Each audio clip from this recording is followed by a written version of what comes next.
Sim Racing Dan here with an ISRA endurance test race. This is test number 2 in our Enduro Challenge pre-season. We're underway with green. I qualified 13th in the Radical SR8 here, and following us are the V8 Supercars, and after them the Ford Mustangs. Here we are going through turn 1. I had a lot of trouble on race day here. I was pulling 157s during practice, but couldn't get anything better really than a 159 on race day. I may have just been in the mindset of the endurance race and figured hot laps are not worth doing. Got to keep it safe for 2 hours and a quarter here. Race lasted a good 2 hours 15 minutes, so that's a long time to have opportunities to screw up. If you look at the lower right hand corner, I've added a pedal cam, a foot cam, for your viewing pleasure this race. And as usual in the lower left we have the race TV view inset focused on me for this race. And let's look at where the action is. Almost lost it there, going through the right-hander little chicane section. I'm heading here, excuse me, behind Domenico, and ahead of him is ISRA regular Ryan Corns. Behind me is ISRA regular John Koosland. This event, being a test and sort of a seed race for the series, was open to the larger public. I mean, ISRA is always open to everyone, but this particular race had an open invite for anyone on the forum who was interested, on the iRacing forum, that is. Alright, heading down the back straight. We're just about into the final turn, braking into there, easing down, going a little bit on the wide side, almost losing it right there on lap 1 towards the end. Definitely losing a couple seconds though. John Koosland now under a second behind me, 0.8 behind me, 0.7. 0.6, but he doesn't have enough to catch up to me by turn 1, and so I'm through ahead of him and resetting that to a good 1.4 second lead ahead of him. If you have to screw up, I suppose lap 1 is the time to do it because everyone else is still fighting traffic. So here, even though I was over 2 seconds behind Domenico, I'm now only 1.8 and hopefully closing that gap. 1.9. Well, 2.0. Let's see if I can close that gap down.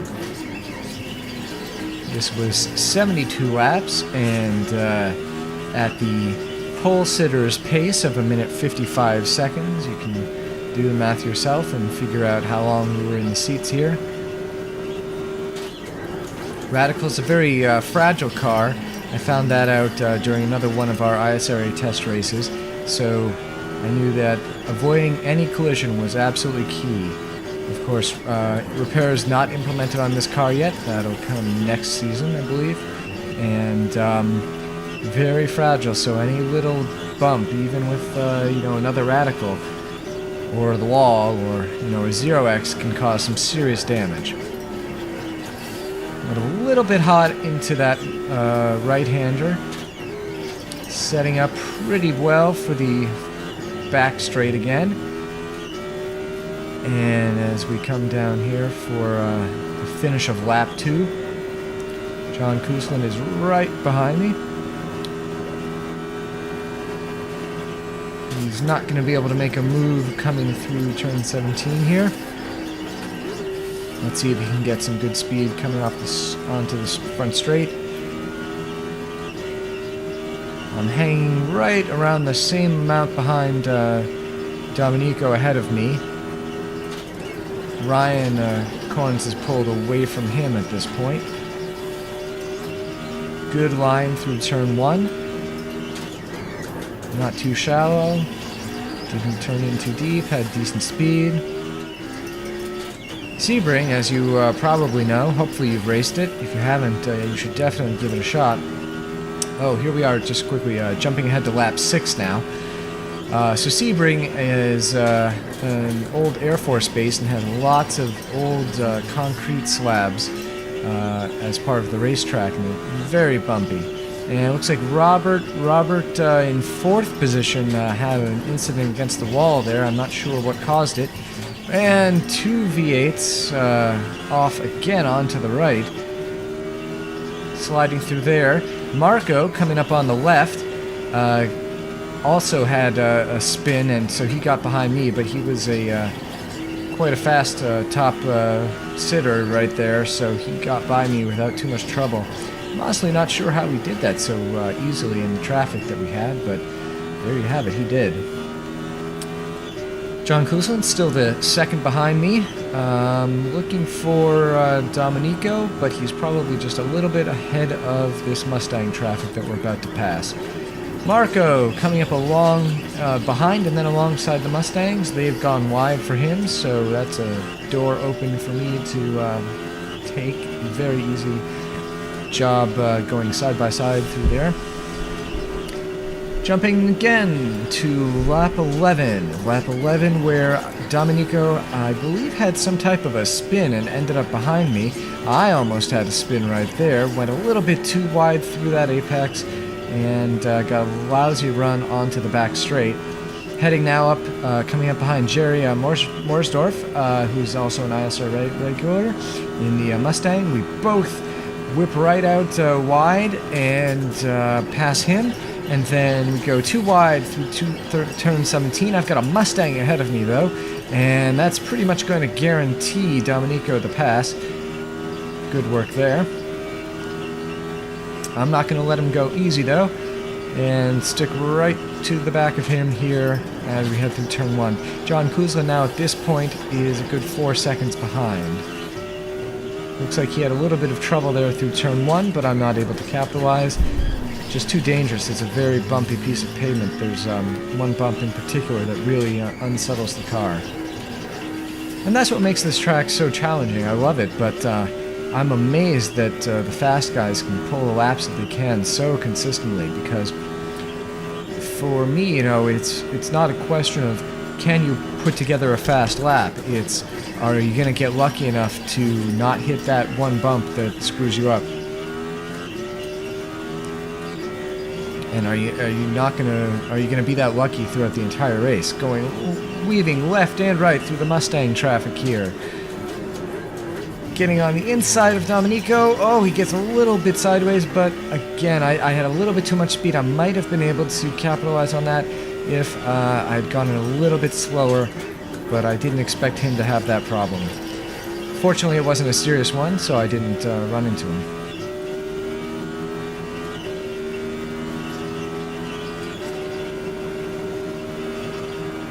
Mustang almost slowing him down, but he gets by no trouble, and again that leaves the door open for me. Heading down now onto the back straight. Looks like he had a little bit of an issue there, just navigating past that Mustang, but not enough. That seems to be the theme. He's having a couple problems, but just not enough. He really had some speed down this back straight. I don't know where he got so much speed. I think several people had quite a bit more speed down the back straight. They must just not have been running as much wing as I was, I guess.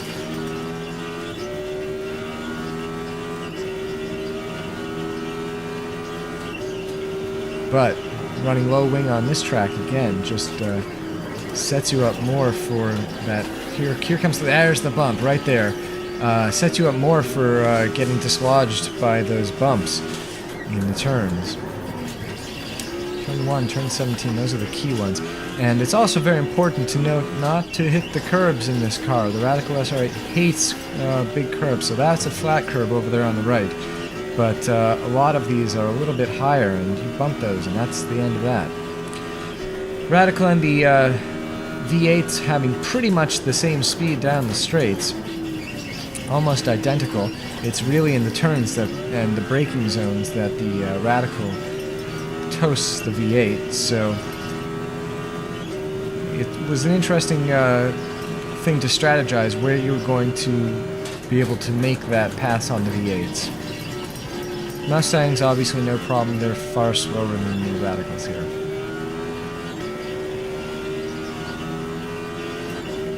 About a second and a half now behind Domenico. down here through lap 13. I apologize for the glare on my left-hand screen there. That's from the light that's illuminating the footwell so that we can get the pedal cam going. I'll try to do a better job of that next race. Let me know what you think of that pedal cam, by the way. I think it's pretty cool looking. See, I'm running right foot braking with the heel toe, and left foot is operating the clutch.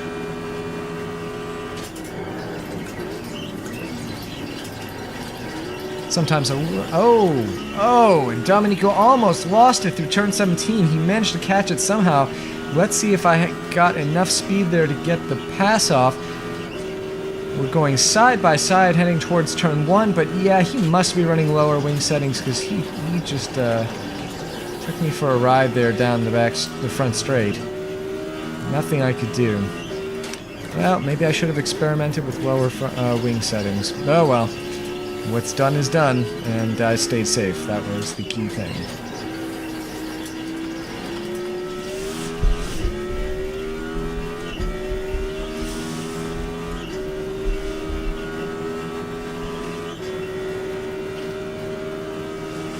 We're at 14 here as I continue to try to hound Domenico. John Koosland at this point, 6 seconds behind me, and ahead of Domenico is Ryan Collins, although it looks like there was a 6th position driver who dropped out, and that was a good 13 seconds behind. But now we've jumped to lap 18. Lap 18 where, whoa, V8's going wide off that course. And Domenico is trapped behind a Mustang heading through the hairpin. He tries to make a move on the outside. Mustang is in the way. He loses his momentum, and I make the pass. That is by far the ballsiest pass I've ever made in iRacing. Just saw the small door right there open and took it. He lost his momentum backing off the Mustang, and I was right there. And then Ryan Corns behind us. He had a couple spins, so that's where that pass came from. So Domenico now dropping behind. I think, was that Mustang Tim? I think that was Tim McLeish who was in the Mustang. He reported some contact, and I think it must have been with Domenico, as his pace has fallen way, way off at this point. Ryan now just 1.2 seconds behind me. Jumping ahead now to lap 23, Ryan and I have been battling. With him trying to catch up with me, and at this point he's done a pretty good job at 0.6 seconds behind me. I go a little bit wide through turn 17 there, and he comes right down behind me. We're coming up behind a V8, as you can see. V8's got all the speed it needs down the front straight. Ryan also probably running that low wing, as he looked like he was catching up to me pretty well. Just touching the dirt there at the exit of turn 1.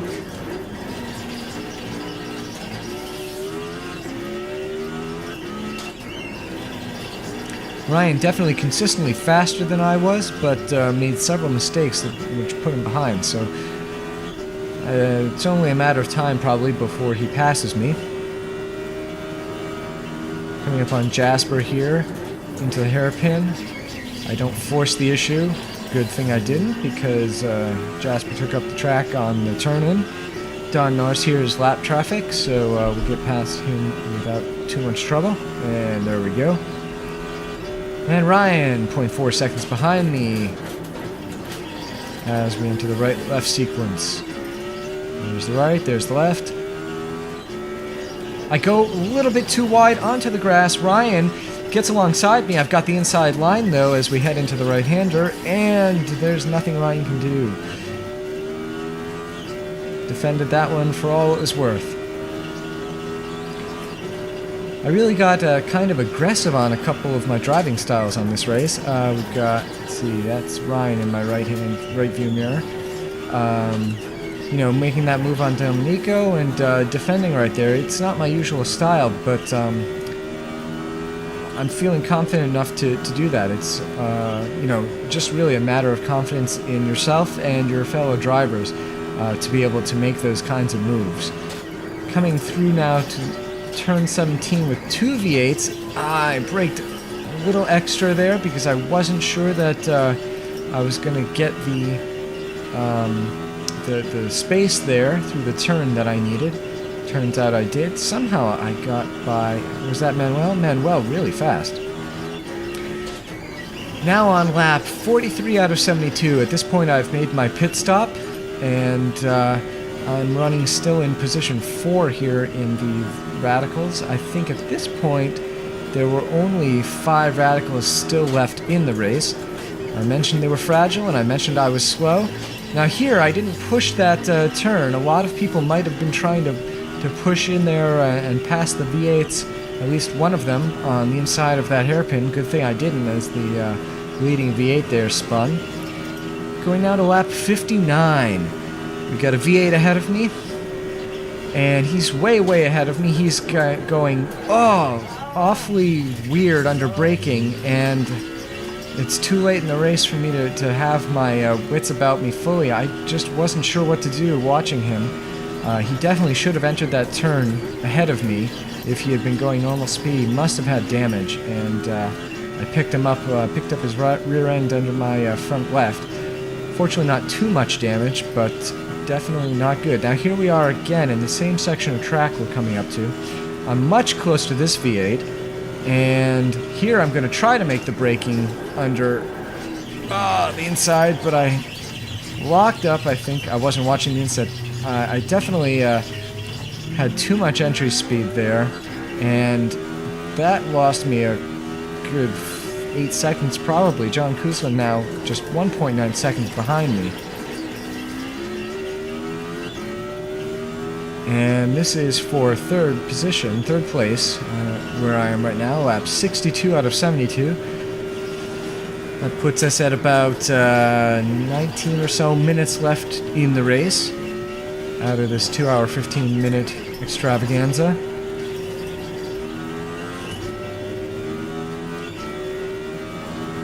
And John is... at this point, by the way, the pedal cam doesn't match up with what's actually happening in the race. I think it's because it's a digital camcorder, and it records on multiple files once it hits 2 gigs. So I think that there was probably a little pause when it switched over to the new file, and it just totally got out of sync. So you can ignore the pedal cam at this point.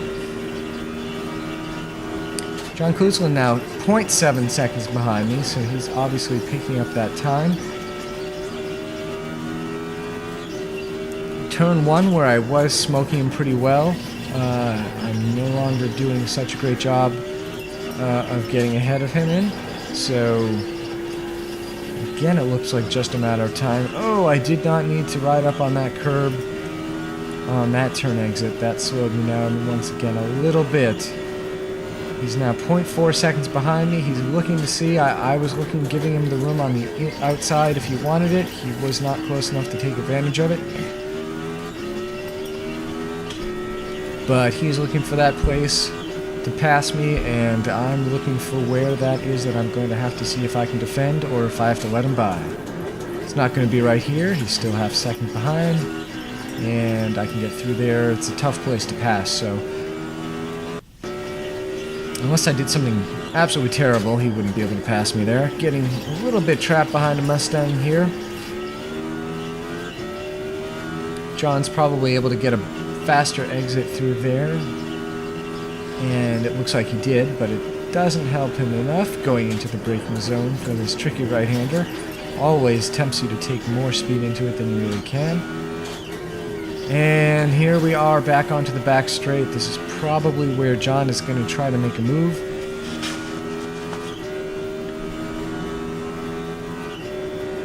Wow, it's actually kind of distracting to have that pedal going wrong at this point. And John comes around to the inside, going side by side over the bumps. There, I cleared the big one. On the gas now. But there's nothing I can do. John has passed me.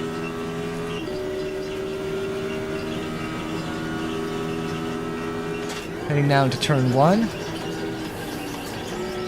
took a lousy line just to make sure that I avoided hitting him.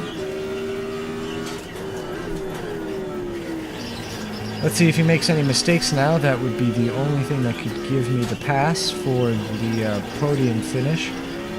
Now, by the way, only 4 Radical SR8s left in the race. There's race leader Roberto. I've forgotten Roberto's. Oh, sorry, Pablo, and he's right ahead of me. Pablo Lopez. So then Mike Kelly is, yeah, he's in a Radical. He is in 2nd place, I believe. And John now in 3rd, and me in 4th. Really quite pissed at myself for that mistake passing that V8. If I hadn't gone off there, John wouldn't have had the pass when he did here on lap 64. And with just, I'm at this point 2 laps behind. So here we are, lap 70. I probably could have held him off for another 6 laps. Now here he is 10 seconds ahead of me. At the very least, it would have been a fight down to the very finish. It would have been really exciting.